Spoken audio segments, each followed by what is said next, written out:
Hello everyone. ઘણા પેશન્ટનો question હોય છે કે દાંતની સફાઈ કરાવ્યા પછી પોલિશિંગ કરાવવું જરૂરી છે? તો હા, એકદમ જરૂરી છે. કેમ કરાવવું જોઈએ?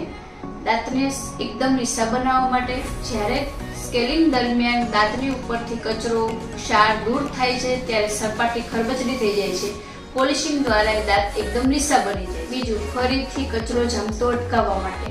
જ્યારે દાંતની સપાટી ખરબચડી રહી જાય ત્યારે ખોરાકના કણો, બેક્ટેરિયા, ડાઘ સહેલાઈથી ચોંટી જતા હોય છે, જ્યારે લીસી સપાટીઓ ઉપર ચોંટતા નથી. 3. ડાઘ દૂર કરવા માટે. ચા, કોફી કે અન્ય ખોરાકના દાંતની સપાટી પર બાહ્ય ડાઘ રહી ગયા હોય તો પોલિશિંગ દ્વારા એકદમ સાફ થઈ જાય છે અને દાંત એકદમ ચમકદાર બની જાય છે. 4. પેઢાની તંદુરસ્તી માટે. દાંત એકદમ સાફ અને લીસા હોય ત્યારે પેઢા દાંત સાથે એકદમ સારી રીતે જોડાઈ શકે છે. પાયોરિયા કે પેઢાના સોજા જેવી સમસ્યાઓ અટકી જાય છે.